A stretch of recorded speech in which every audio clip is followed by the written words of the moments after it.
चलिए आज शुरू करते हैं एक नया लेक्चर जिसमें हम समझेंगे कि भारतीय संविधान जब बन गया तो उसके बाद जो है उसकी आलोचनाएं कैसे कैसे हुई। क्योंकि देखिए भारत में एक व्यवस्था है कि जब भी कोई काम होता है कुछ न कुछ उसकी आलोचना होती है, क्योंकि हर कोई सहमत नहीं होता किसी काम से। आप कोई भी काम करने जाओ, हो सकता है आप सहमत हो, आपके घर वाले एग्रीड हो कि हाँ लड़का ठीक काम कर रहा है, लेकिन कुछ न कुछ लोग होते हैं घरों में ऐसे या फिर रिश्तेदार नातेदार कि कुछ न कुछ कमियाँ निकाल लेते हैं कि यही करना था तो ये क्यों किया, ऐसा क्यों नहीं किया, वैसा क्यों नहीं किया। ऐसी बहुत सी प्रॉब्लम भारतीय समाज में होती हैं और कहीं कहीं कुछ आलोचनाएं ऐसी होती हैं जो सही भी होती हैं। जरूरी नहीं कि हर आलोचनाएं खराब हो, कहीं कहीं सही होती। भारतीय संविधान के परिप्रेक्ष्य में भी कुछ आलोचनाएं जो हुई हैं लगभग सही भी है और कुछ आलोचनाएं जो है ऐसे ही हो गई, बहुत ही मतलब डिटेल में स्टडी न किया गया और ऐसे ही आलोचना कर दी गई।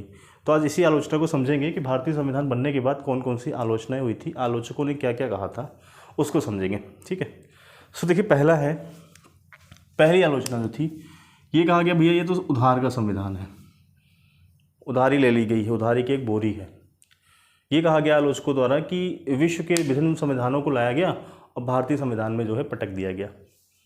ये जो है आलोचकों की जो है पहली बात थी कि उधार का लिया हुआ पूरा का पूरा संविधान जो है उधार का लिया हुआ है। यह तरीका कह लीजिए कि उधार की एक बोरी लाके जो है इन्होंने रख दी है, भारत पे लाद दी है। ऐसा जो है आलोचक उस समय कहते थे 1950 के टाइम में, जब संविधान बन चुका था, बनने को तैयार था, उस टाइम जो है लोग ऐसा कहा करते थे। लेकिन यह जो है आलोचना पूरी तरीके से सही नहीं है। माना कि कुछ हद तक सही है कि बाहर से लाया गया है संविधान के बहुत से प्रोविजंस, लेकिन पूर्ण रूप से यह आलोचना सही नहीं है। कुछ हद तक तो सही है।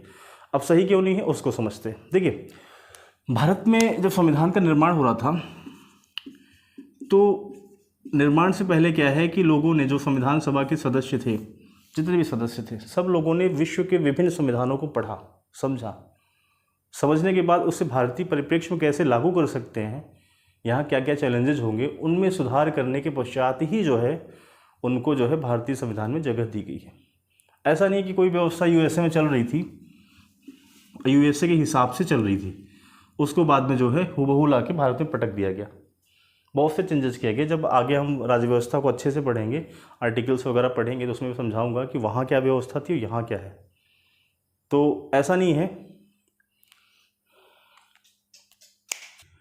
पावर कट हो गया था थोड़ी देर के लिए। सो हम डिस्कस कर रहे थे बेसिकली उधार के संविधान पे। तो वही मैं बता रहा था कि लोगों का कहना था कि भाई भारतीय संविधान उधार का संविधान है, लेकिन जो लोग संविधान से ज़्यादा गहराई से जुड़े हुए थे उनका मानना था कि संविधान पूरी तरीके से उधार नहीं है, बल्कि उसे भारतीय परिप्रेक्ष्य में चेंजेस करने के बाद ही जो है उसे जो है भारतीय संविधान में जगह दी गई है। तो ये बात जो है कुछ हद तक सही भी है, लेकिन मैक्सिमम जो है गलत है। उधार का तो है, बट चेंजेस करने के बाद जो है भारतीय संविधान में उसे जगह दी गई है। ठीक है, तो आई होप ये समझ गए होंगे कि भारतीय संविधान उधार का तो है, लेकिन एकदम उधार लेके कॉपी पेस्ट नहीं कर दिया गया है, बल्कि उसमें मूलभूत परिवर्तन किए गए हैं। उसके पश्चात ही जो है भारतीय संविधान में जो है जगह दी गई है। तो ये था पहला जो है आलोचना, जो कि आप समझ सकते हैं। जब भी आपसे परीक्षा पूछा है मेंस वगैरह में, तो आप अपने हिसाब से लिख सकते हैं। ठीक है, तो अगला देखते हैं दूसरी आलोचना। कुछ लोगों ने कहा भाई कि 1935 के अधिनियम की कार्बन कॉपी है। कार्बन कॉपी समझते हैं ना, ऊपर लिखते हैं, नीचे कार्बन लगा होता है, उसके नीचे जो कॉपी होती है उसमें जो है वो लिखा जाता है ब्लू कलर का। तो एक तरीके से क्या वो कार्बन कॉपी होती है। उसी प्रकार आलोचकों को कहना था कि जो भारतीय संविधान है वो अंग्रेजों द्वारा लाए गए 1935 के अधिनियम की कार्बन कॉपी है। तो इस पे जो है लोगों ने क्या कहा, एक थे, क्या नाम था इनका, एन श्रीनिवासन,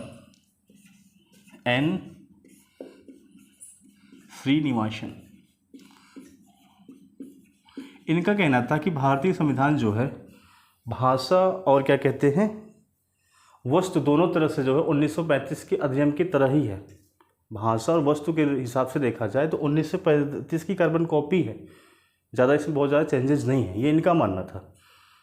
ठीक है, तो दूसरे एक आलोचक थे हमारे PR देशमुख।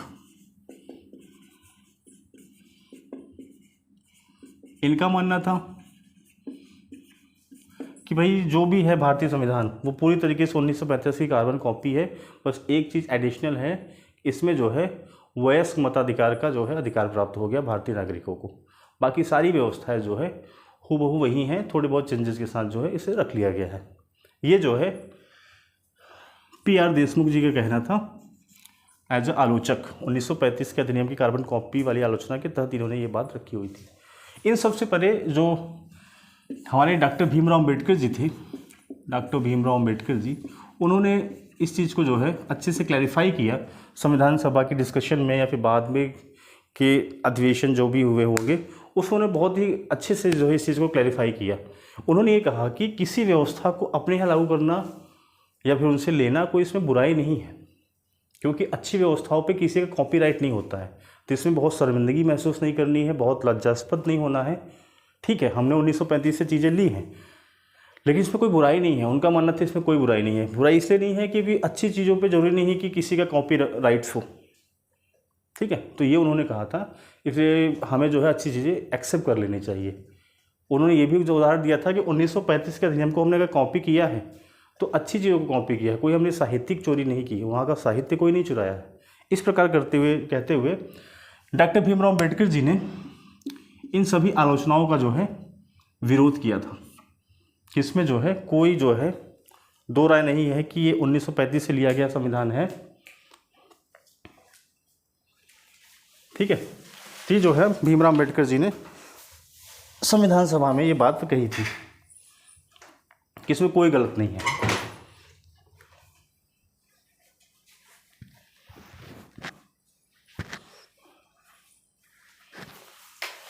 ठीक है, तो ये जो है हमारी जो है दूसरी आलोचना इस प्रकार से थी, 1935 के अधिनियम के परिप्रेक्ष्य में लोगों ने कही थी।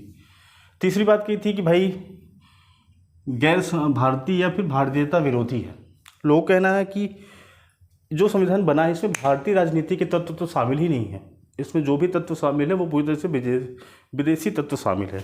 इसमें कुछ भी भारतीयता नहीं है, कुछ भी अपनापन नहीं है। क्यों नहीं है?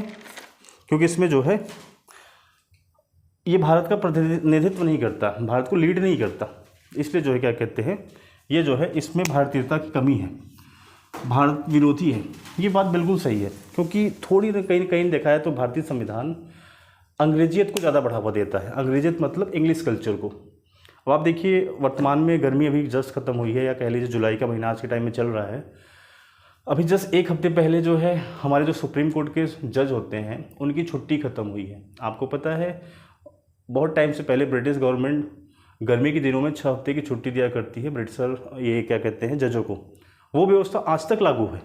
क्यों लागू है पता नहीं। उस ज़माने में चलो प्रॉब्लम्स थी, एसी नहीं थे, लोग गर्मियों में ट्रैवल नहीं कर पाते थे, समस्याएं थी। आज के टाइम में तो एसी है ना, सुप्रीम कोर्ट में लगा लीजिए 2 एसी, चिल्लर प्लांट लगा लीजिए, करिए सुनवाई। लेकिन आज भी वो व्यवस्था है, आज भी लागू है। आज भी हमारे जो जज हैं सुप्रीम कोर्ट के या फिर हाई कोर्ट के, वो आराम से 6 महीने जो है छुट्टी बिता के आते हैं गर्मियों की, उसके बाद जो है काम करते हैं। अब तो लोग मजाक भी उड़ाते हैं कि भाई गर्मी की मिटा ली है, बरसात आई है, बरसात की भी छुट्टी कर लो, आराम से आना बरसात निकलने में ठंडी की, फिर ठंडी आएगी ठंडी कर लेना। तो इस प्रकार जो है आलोचना होती है आज के टाइम में सुप्रीम कोर्ट की। तो कहीं ना कहीं ये बातें सही हैं कुछ हद तक, कि भारतीय संविधान में कुछ ऐसे एलिमेंट्स हैं जो गैर भारतीय हैं, भारतीयता विरोधी हैं, जो भारतीय कल्चर को फिट नहीं करते। लेकिन काफ़ी हद तक अच्छा भी है संविधान। देखिए एक थे उस टाइम के हनुमंथैया, ऐसे कुछ नाम था इनका, हनुमंथैया। ये संविधान सभा के सदस्य थे, ये संविधान सभा के सदस्य थे। इन्होंने कहा था कि हमारी इच्छा था कि हम गिटार सुने, ढोल नगाड़े सुने, ये सब इनकी जो है सुनने की इच्छा थी। लेकिन संविधान सभा ने हमें सुनाया क्या? अंग्रेजी बैंड, अंग्रेजी बैंड सुना दिया। संविधान बना के अंग्रेजी बैंड सुना दिया। कहने का मतलब एक्सपेक्टेशन भारतीयता की थी, एक्सपेक्टेशन जो है भारतीयता की थी। जो भारतीय हमारे जो ये हैं गिटार ढोल नगाड़े, ऐसा कुछ म्यूजिक सुनने की एक्सपेक्टेशन थी, ऐसे कुछ प्रोविजन जो है रखने की या फिर होने की उम्मीद थी। लेकिन हमें सुनाया क्या गया? अंग्रेजी बैंड। ये स्वयं जो है संविधान सभा के सदस्य रहे हैं। ये ऐसे इन्होंने आलोचना की। हो सकता है इनको कुछ बातें अच्छी न लगी हो, वो हम डिटेल में समझेंगे आगे जब संविधान को अच्छे से पढ़ेंगे। कैसे कौन कौन से एलिमेंट्स जो गैर भारतीय हैं, जिनका भारतीयता से कोई संबंध नहीं है, उसको समझेंगे। तो ये एक सदस्य थे, इन्होंने जो है इस प्रकार से कहा। दूसरे एक थे लक्ष्मी नारायण साहू, लक्ष्मी नारायण साहू, ये भी संविधान सभा के सदस्य थे। इनकी भी अपनी एक अलग नाराजगी थी। इन्होंने भी जो है संविधान का जो है विरोध किया था कि ये भारतीयता विरोधी है। कैसे विरोधी है कि भाई जिन आदर्शों के आधार पर प्रारूप तैयार किया गया है वो पूरी तरीके से भारतीयता विरोधी है, इसमें कुछ भी भारतीय एलिमेंट नहीं है। इन्होंने ये भी कहा कि ये संविधान में भारत की मूल भावना जो है नहीं दिखती है, कहीं ना कहीं ये मूल भारत की जो मूल भावना है, जो भारतीयता है, उससे फटके है। इस प्रकार जो है लक्ष्मीनारायण साहू जी ने जो है ये बात कही थी, और ये जो है संविधान सभा के जो है सदस्य थे, संविधान सभा सदस्य थे, जो संविधान सभा गठित हुई थी 1946 में कैबिनेट मिशन के प्रस्तावों के तहत। मतलब संविधान बनाने में इनका भी अधिक हाथ था। ये भी किसी न किसी कमेटी में रहे होंगे, अपना कुछ योगदान दिए होंगे, लेकिन कहीं ना कहीं संविधान से संतुष्ट नहीं थे, कुछ न कुछ पहलुओं से संतुष्ट नहीं थे। तीनों ने जो है अपनी बात रखी थी। ठीक है, तो देखिए अगला चलते हैं। अगली आलोचना है भाई कि गांधीवाद से दूर जो संविधान बनाया गया है उसमें गांधीवाद का कोई जो है इम्पैक्ट नहीं दिखता। ये जो है आलोचना के रूप में कहा गया लोगों द्वारा। ठीक है, और देखिए गांधीवादी दर्शन असल में होता क्या था उस समय। जो गांधीवादी दर्शन था, एक सेकंड दूसरा मार्कर लेता हूँ मैं।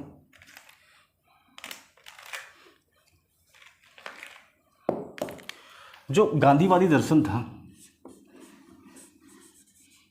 गांधीवादी दर्शन, ये भी डाउन चल रहा है, दूसरा लेते हैं। जो गांधीवादी दर्शन था, असल में वो गांधीवादी दर्शन क्या था, वो गाँव को ज़्यादा प्रेफर करते थे।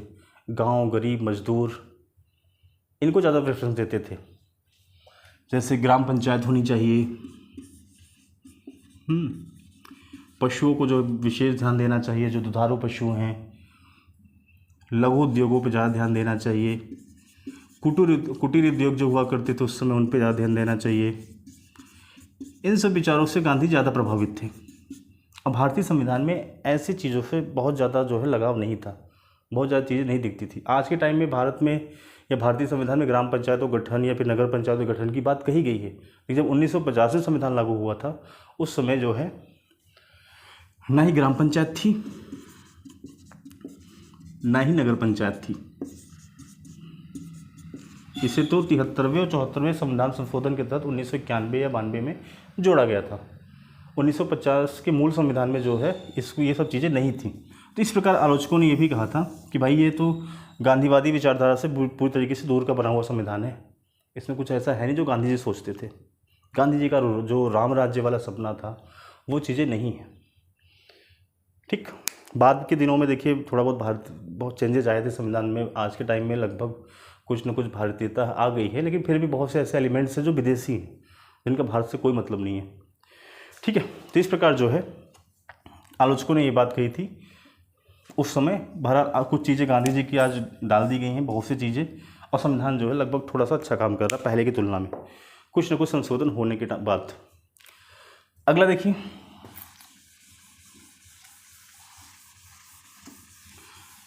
आलोचना है भाई कि महाकाय आकार, महाकाय भीमकाय, कि जो संविधान का आकार है बहुत बड़ा है। देखिए बड़ा क्यों ना हो, संविधान में क्या क्या नहीं है। आप देखिए केंद्र सरकार कैसे काम करेगी पूरा विवरण है, राज्य सरकार कैसे काम करेगी वो पूरा विवरण है। जो राज्य सरकारें या जो स्टेट जहाँ पे स्पेशल स्टेटस है या फिर आदिवासी वाले स्टेट्स हैं वहाँ पे कैसे काम होगा उसका पूरा विवरण है। ग्राम पंचायतों गठन कैसे होगा पूरा विवरण है। नगर पंचायत कैसे काम करेगी पूरा विवरण है। ठीक है, उसका जो हमारे संवैधानिक निकाय हैं वो कैसे काम करेगी उसका पूरा विवरण है। Fundamental rights, directive principle, citizenship, union और उसके जो क्षेत्र होते हैं उन सब के बारे में विस्तृत जानकारी है, कहीं भी कोई गैप नहीं है। जब आप इतनी चीज़ों को एक साथ कवर करोगे और सबके लिए करोगे, भारत के सभी लोगों के लिए, सभी वर्ग के लोगों के लिए करोगे, तो कहीं ना कहीं क्या होगा, संविधान बड़ा बन ही जाएगा, क्योंकि कवर सबको करना है। भारत की देखिए आप जनसंख्या कितनी है, उस समय भी ज़्यादा थी, आज भी ज़्यादा है। भारत की जलवायु कितनी डिफरेंट है, नॉर्थ में देखिए ठंडा है, साउथ में देखिए गर्म है, पूर्व में देखिए पहाड़ियाँ हैं, पश्चिम में देखिए रेगिस्तान है। तो इतनी ज़्यादा डाइवर्सिटी होने के बाद चीज़ों को एक फ्रेम में लाना बहुत टफ काम होता है। उसके लिए पेपर वर्क करना पड़ता है, चिंतन करना पड़ता है। चिंतन करेंगे, पेपर वर्क करेंगे तो बड़ा होगा ही होगा, इसमें कोई दो राय नहीं है। ठीक है, तो आलोचनाएं हुई हैं, बट ठीक है, बड़ा आकार है संविधान का, लेकिन वायलेट है। रीज़न क्यों बड़ा है? जिन लोगों ने ये भाषणबाजी कर दी है ना, आकार बड़ा है, ये है, छोटा है, लंबा तिरछा है, उन्होंने संविधान को समझा नहीं, पढ़ा नहीं। डिटेल में गए होते हैं, आज भी पढ़ ले तो ऐसी आलोचना नहीं करेंगे, मुझे जहाँ तक लगता है। ठीक है, अगली देखिए है छठा और लास्ट, वकीलों का स्वर्ग। ये तो शुरू से लोग कहते हैं वकीलों का स्वर्ग है। उस टाइम देखिए बैरिस्टर होना या वकील होना या फिर लॉयर होना बहुत बड़ी बात हुआ करती थी। ब्रिटिश सरकार में नौकरी लगते नहीं थे, लॉयर बन गए, सरकारी वकील बन गए, मुकदमा लड़ रहे हैं ब्रिटिशर की तरफ से। नहीं सरकारी बने, प्राइवेट बन गए तो हिंदुस्तानियों का लड़ रहे हैं। ठीक है, दो ही वकील होते थे उस समय, या तो प्राइवेट या तो सरकारी। जो सरकारी हो गया वो अंग्रेज़ों के लिए काम करेगा, जो प्राइवेट है वो भारतीयों के लिए काम करेगा। तो मैक्सिमम वकीलों का जो है बोलबाला हुआ करता था उस समय। नेता, वकील, क्रांतिकारी। क्रांतिकारी तो रहे नहीं बाद के दिनों में, नेता और वकील ही रह गए। तो जाहिर सी बात है संविधान सभा में भी बैठेंगे, यही सिटिंग करेंगे। और जब सिटिंग करेंगे तो वकीलों के हिसाब से जो थॉट होते हैं वैसे ही संविधान बनेगा। तो इसमें कोई बड़ी बात नहीं है, उसमें लोग ही यही थे, राजनीतिक ही थे, वकील थे, और कोई तीसरा था ही नहीं। मास लीडर कोई बहुत ज़्यादा था नहीं, यही प्रकार के लोग हुआ करते थे। तो इसमें कोई बहुत बड़ी बात नहीं है। ठीक है, जब लोग ही यही थे तो क्या करेगा वहाँ पे कोई। अब उसमें स्पोर्ट्समैन तो था नहीं कोई, सचिन तेंदुलकर या कोई और जैसा, कोई पर्यावरणविद था नहीं। ठीक है, तो जाहिर सी बात वकील तो रहेंगे ये। तो ये भी आलोचना लगभग सही है, लोगों ने सही कहा है, लेकिन क्यों थे इस पर चिंतन नहीं किया, या फिर वकील ही क्यों थे, आमजन क्यों नहीं थे? आमजन इतना पढ़े लिखे नहीं थे। जो पढ़े लिखे थे और किसी प्रकार छोटी मोटी नौकरी काम कर रहे थे। जो ज़्यादा पढ़े लिखे थे, वकील, नेता पेता बने थे, तो सब जाके संविधान सभा में बैठे। और गरीबी बहुत थी उसमें, भारत की लिटरेसी कितनी थी, बहुत कम थी। जो थे सब वकील ही बनते थे ज़्यादातर लोग, बिजनेसमैन थोड़ी, कोई MBA की पढ़ाई थोड़ी ना होती थी, या MBBS से होती थी, 2-4 लोग MBBS करते थे। तो ये थी आलोचना भारतीय संविधान की। आई होप आप समझ गए होंगे आलोचकों ने कैसे आलोचना करी, मैंने कैसे एक्सप्लेन किया, आपको कैसे लिखना है आप समझ सकते हैं। तो इस वीडियो में इतना ही, मिलते हैं अगले वीडियो में। अगले वीडियो में समझेंगे हम भारतीय संविधान की प्रस्तावना। बहुत